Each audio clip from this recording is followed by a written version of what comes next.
Hey, friends of Zion, Pastor Fieberkorn here with you on your Tuesday morning for Bible Teaching Tuesday. Recall, we'll look ahead to the epistle reading for this coming weekend. And we began this section in 1 Corinthians 12 this past Sunday as Paul talked about the various spiritual gifts that had been given to the congregation in Corinth, some to teach, some to prophesy, some to distinguish spirits, etc. And he was making the point that the Spirit has blessed their church body with a variety of different people who all have different gifts to be used in their own way for the building up of the body of Christ. Now, Paul kind of shifts gears a little bit and talks about how all those gifts come together to form the one body of Christ. You see this verse here, 12:27. Now you are the body of Christ and individually members of it. And I'm just going to go ahead and read just a little bit of this where Paul says, for the body does not consist of one member, but many.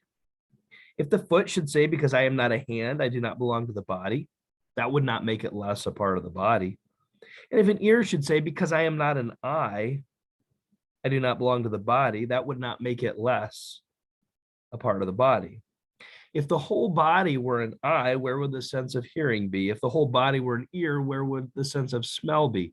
But as it is, Paul writes, God has arranged the members in the body, each one of them as he chose. If all were a single member, where would the body be? As it is, there are many parts and yet one body.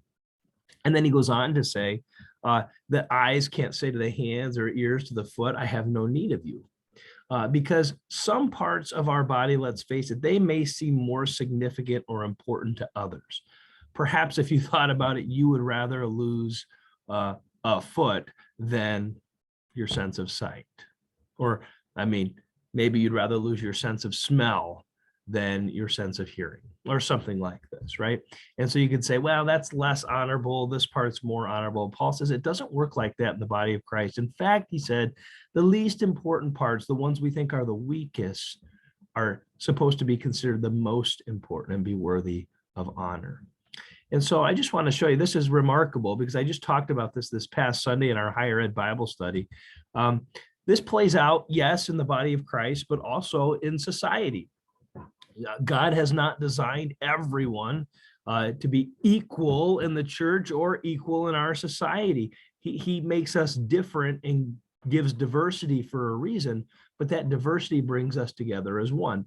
And so C.S. Lewis, he wrote this quote once. He said, the church is not a human society of people united by their natural affinities, like a club or, a hobby, but the body of Christ in which all the members, however different, and he rejoices in their differences and by no means wishes to iron them out, must share the common life, complementing and helping one another precisely by their differences. And so we shouldn't think of the church or our world like this picture of an army here. Everybody marching in lockstep uniform, looks the same, has the same function and purpose. Can you imagine how boring our lives would be if everyone just marched in lockstep and had the same mindset and the same gifts? No, we're encouraged by Paul here, by C.S. Lewis, really by God himself to consider how he has brought different kinds of people into the one body. And so you see this picture here on the right, you see all different kinds of people with various talents and vocations. They all filter into the church and there are united together as the body of Christ, each with an important function. Now, I don't know where you see yourself fitting in our church or the church at large. And perhaps there are times you feel insignificant or that you're not playing a big enough part. But what Paul would have us consider here is that however he has gifted you and made you, that's how you are best to plug in and help the body as a whole. You have a special function. The body of Christ, no one person gets all the glory or all the attention. All these little parts come together and make the whole function as we go about in mission for Jesus. All right, well, that is definitely enough of that for today, but that looks ahead to our epistle reading for this coming Sunday. And Pastor Roland will be with you the rest of the week. God's peace. I'll see you next Monday.